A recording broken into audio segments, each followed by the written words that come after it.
have lived in Ethiopia for 6 years, but I still cannot speak Amharic. What is my problem? What's the fastest time that your student has learned Amharic? And also, how fast do you think someone can learn Amharic?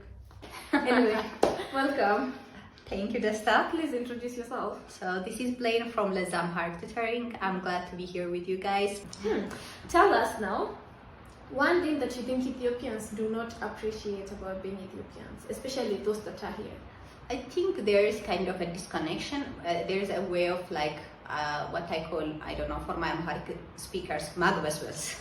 Magbasbas is just like when you don't sift through things and you just try to take everything. So I think not everything, sometimes I think as Africans, we go through those mistakes that the West did just so that now they came and they realized, oh, actually we went wrong here, let's go back. So we just feel the need sometimes to go through the same mistakes just to arrive at the point where we are originally at, like, you know. Yeah. So I think the first thing is opening our eyes. Yes, we may not have certain things, certain amenities, but it's first of all opening our eyes to what do we have.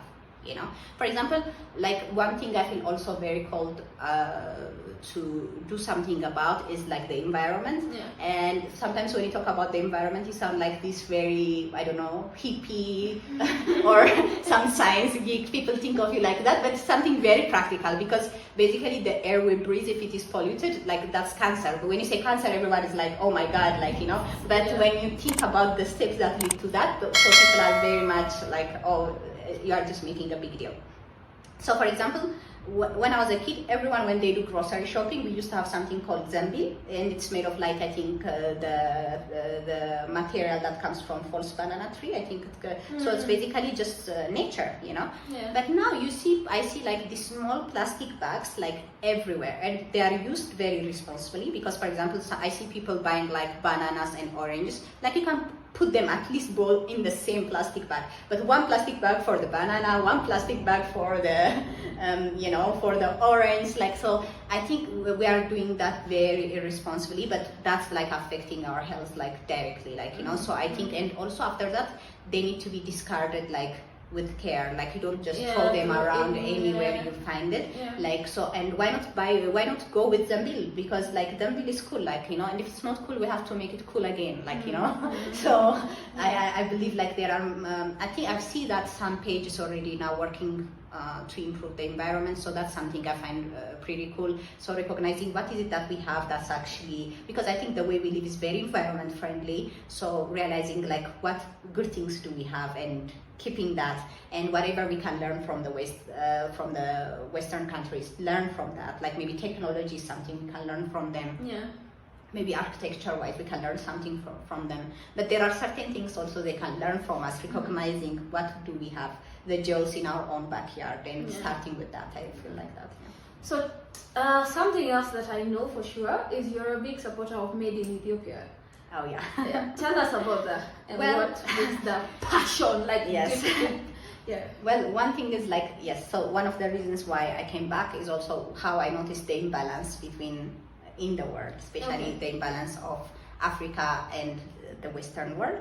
And also like I also learned from how the West was operating, because of like, for example, even I noticed that people, when they buy tomatoes, they would ask, so there is this term they would use, provenance, like from where does it come? Oh, okay. Like, so it was relevant for them to know whether it came from France or and stuff. So the thing is now, globalization in one way it's good, like, because the world has become one small family, and you know, there are no real boundaries anymore. Like, we can get to know each other's culture, we can collaborate, and we can work together, which is great. But that exchange needs to be a fair exchange, and a lot of times I would say for Africa it's not yet a fair exchange. And like, if you think about, like, for example, a huge franchise coming to Ethiopia and doing something, how do you expect a small local company to compete with that? Yeah. So we have to, because supporting local economy and supporting local creativity, I think that boosts the local economy. And as a nation, you feel proud. Like, if I can produce, as a country, if we can produce our own food, if we can produce most of our amenities, then that makes you independent, because you're like, it's a sense of pride besides just also like needs, fulfilling needs. So one thing is that when I came back, I wanted to make sure as much as I can, I try to boost the local economy. So if I try to buy shoes, I'll try to check if there is a made in Made Ethiopia. in Ethiopia, If there is a notebook, I will try if there is made in Ethiopia. So that's something I also felt strongly like that. We need to realize where our money goes, because as Africans, the main way we can change the game is like through our money, through where we put our coin, because we are the largest consumers, because we are the largest population. So we can have a lot of say with where we put our money. Well, I agree on that. Well, I could say a lot, especially because we already had this discussion before when we were talking about people going to buy leather shoes from made in Turkey, and the leather is actually from, like, there's leather shoes from Ethiopia, a whole market that is selling a whole good, better kind of thing, but people will prefer the other just because it's from a different place. Yeah. So it's a good thing to advocate for people to purchase their own, which I'm also a big supporter of that. Now, before I get to Amharic, because I have a few questions about Amharic, because me and others, we are aspirants of being your students. But before that, there's a question I love asking people. Are you happy, and what is the definition of happiness? Because that's what Desta means. Oh yeah, that's what Vesta means, by the way. That's your first Amharic lesson. You got good enough for coffee, Desta for happiness. There you go.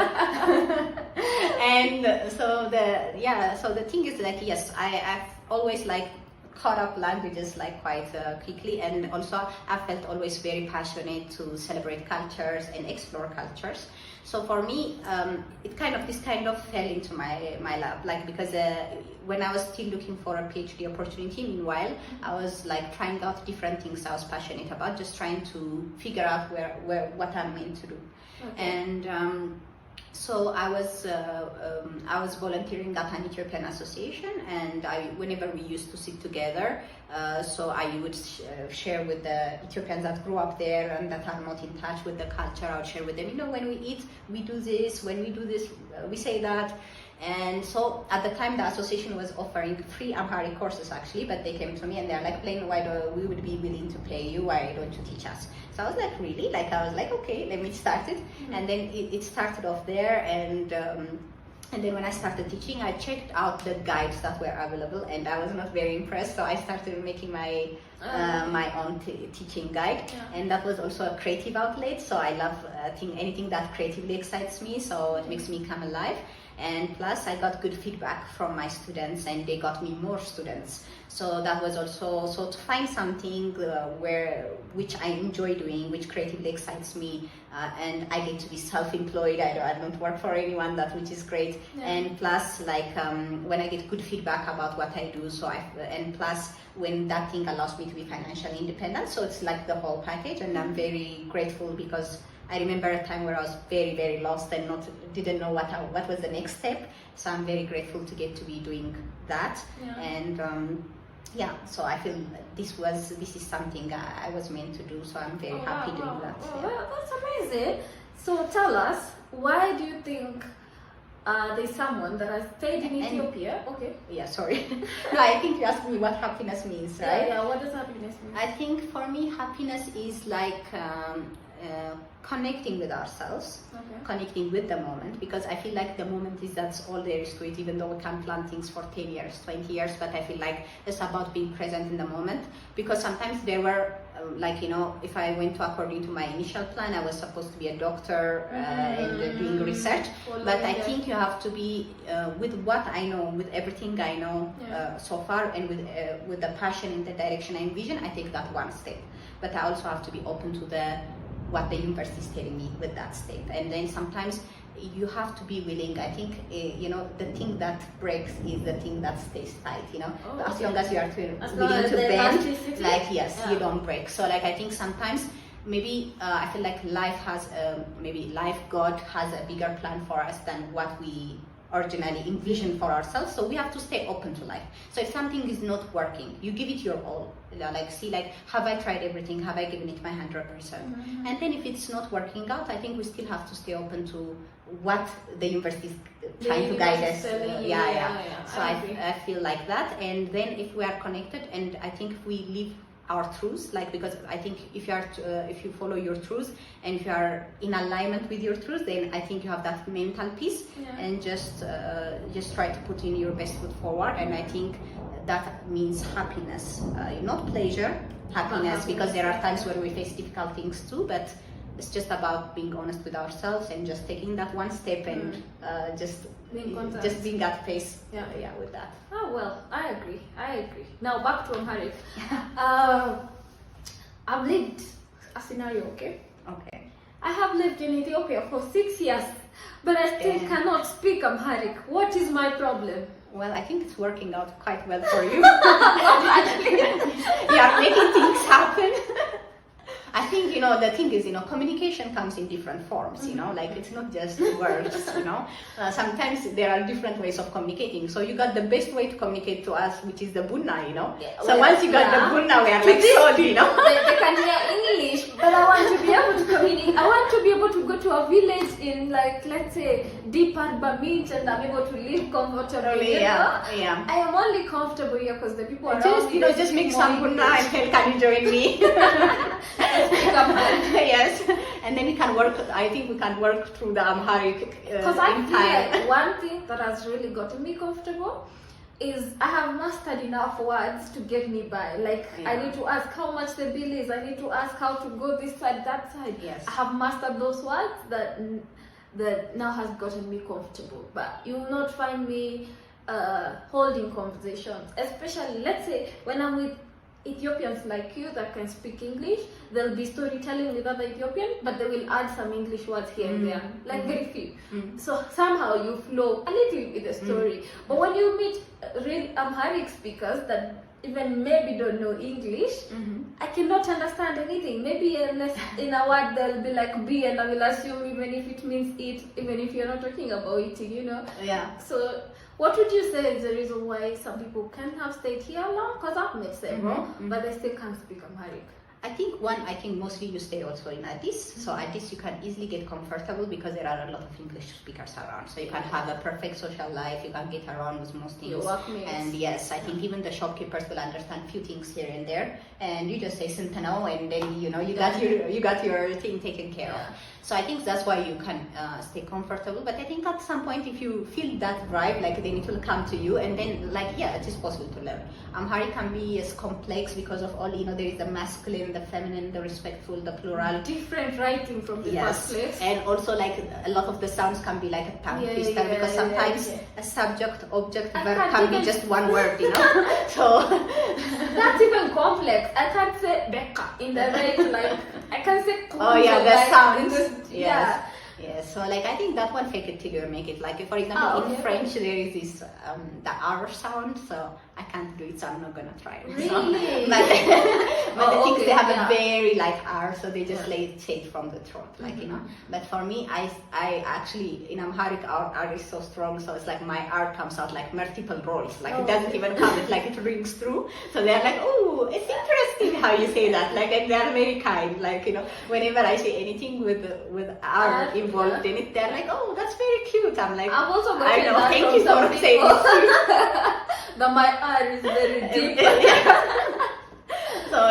So but those things I think fake it till you make it. Like for example, I'll try to make my R as mute as possible, and then it kind of resembles like the French. The French R, but yes, that's so fake it till you make it. Yes. So is that the only tip that you can give people so they can learn Amharic? Well, for those that have started learning, enroll class. Yes, start learning, and then I think what I would say is sometimes for example, when I have students joining in, they have just joined the first chapter, maybe they have just finished the first class. They're like, maybe they'll come in the second class. They're like, but I'm not understanding what people are saying. I'm like, of course, you are in the second class. So sometimes just focus on what you learned. For example, if I just taught you how to say hi, how are you, I'm fine, and you. Focus so just on that. If you are already able to use that in day-to-day conversations, that means when we learn something new also, then now, because you have mastered this, then now you have the space in your brain to master something else. So just take it one day at a time, because you will not master everything at one go. In terms of pronunciation, I would say like there are 2 tips that I have for Amharic. Okay. One, you speak like you are the queen, like like the queen Desta. like everyone has the time to listen to you. Okay. Because the thing is, in Amharic, if you rush through it, like it just sounds butchered. So just take your time, enunciate So be well. like, "Amasagnalo." I didn't say make it slow. Okay, I get it.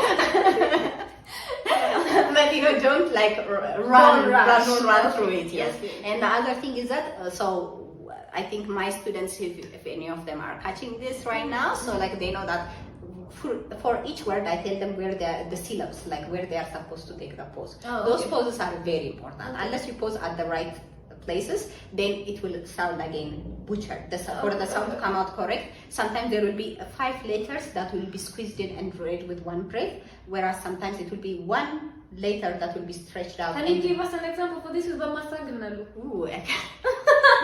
You want me? I'm like on the spot. Everyone knows. I'm like on the spot. Yeah. So will you say it's Amasagnalo or? I think you can say Amase. Oh. Nalo. Oh. Amasagnalo. Oh, okay. Wow, amazing. See? Samples of the response. So then when you say the pauses are the right places, then it sounds like, it flows. It flows better. Okay. So yes, I think. I see. I wanted to get the perspective of how to separate the words.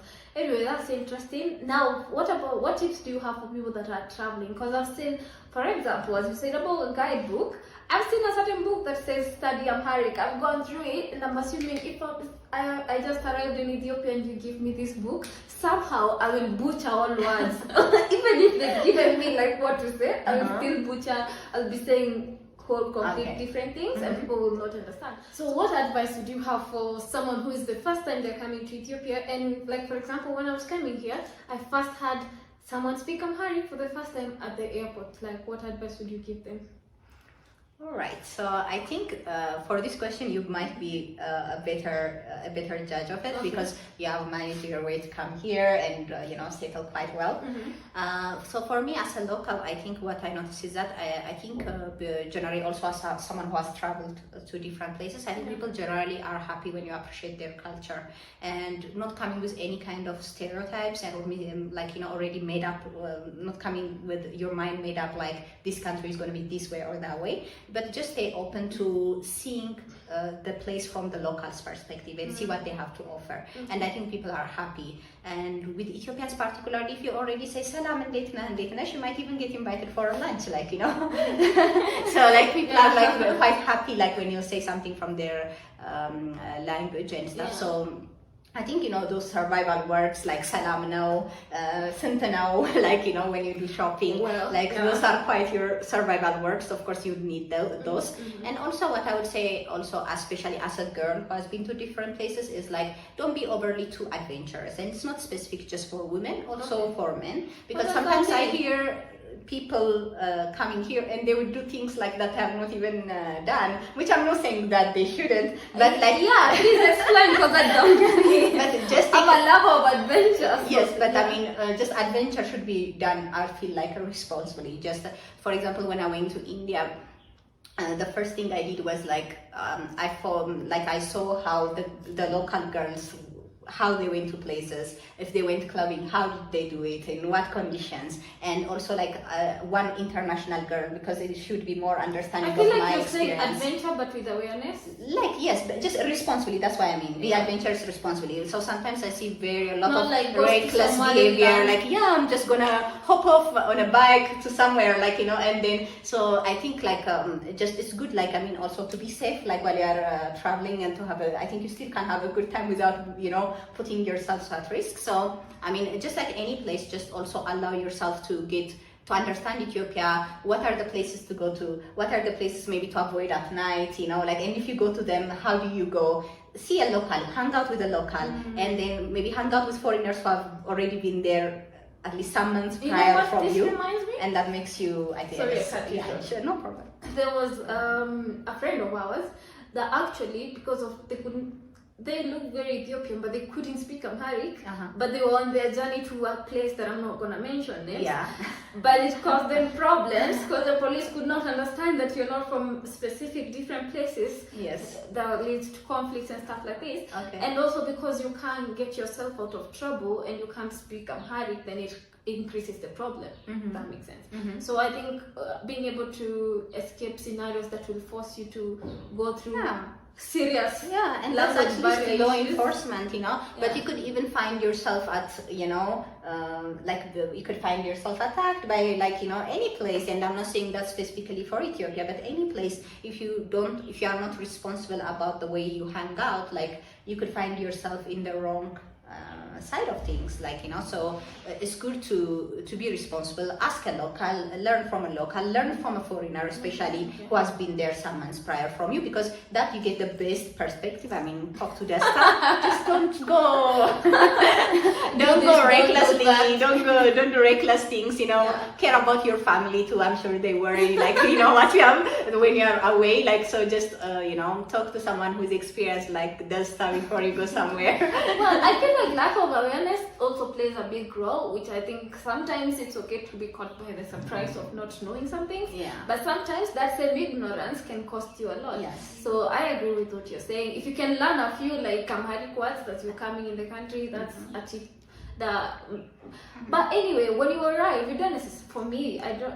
Even now that I'm a foreigner, I don't necessarily. I would not tell someone learn these words before you come. I feel like once you come, then they you become can do more that, real. yes. Yeah, than you now before you even arrive. You already master yeah. salam. Then you come and actually learn. No, salam is for one person. Salam natu is for many.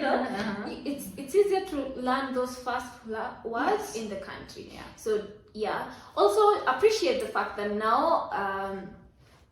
More Ethiopians, I feel, according to my survey, compared to the time I first came to Ethiopia, and now I feel like the number of people that can speak English has at least gone up, especially let's say, for example, taxi, because that's one of the big things that you need as you go about. When you go to hotels, when you get all these other things, if you master several kind of different foods, if you go to an international hotel, they can speak some degree of English. Yeah. So this what I'm talking about is what has kept me from learning Amharic. Yes. So I get that. What's the fastest time that your student has learned Amharic, and also how fast do you think someone can learn Amharic?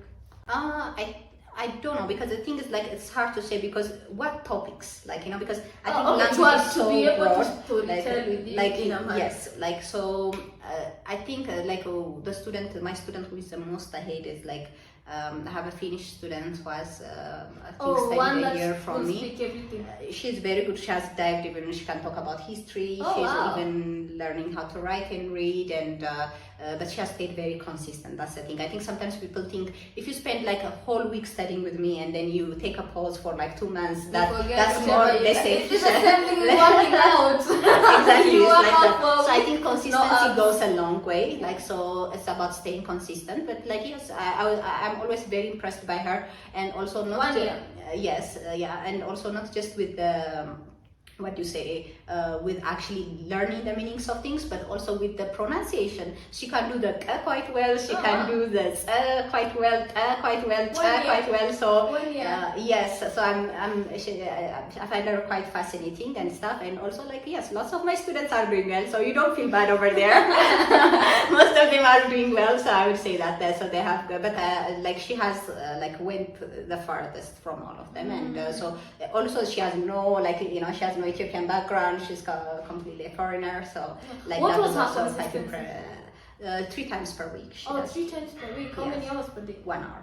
Oh wow, so 3 hours per week. Yeah, and that's in a good. year, Yes. wow, that's amazing. That's really good. She does quite well. That means, but if I was as consistent as her, now we should be storytelling. I mean, that's why you live here. So in much lesser time, you probably would be master it. Yes. You can comment down below. Learn Amharic. Learn Amharic. Motivate Desta to learn Amharic. I did the motivation. Next year she has to do Bunna with Desta in Amharic. In Amharic, with right? you. Yes. We might have to come for episode 2. That can be crazy. But anyway, nothing is impossible. I feel like for me is lack of dedication. I feel like sorry to say this, but I feel like after I enroll myself to learn Amharic, just after I have mastered, it might be my time to go to another country. So I'm like, you want to leave something there. I understand that, like, maybe you feel like then now it's complete, my journey is complete. It's only in Ethiopia and in Eritrea that you can speak Amharic, right? Yeah. So I don't know, but if I'm looking, let's say I get married to an Ethiopian, of course because this will be home, that's a whole different story. Ethiopian guys, you know what you gotta do. Pass on the proposals. Remember if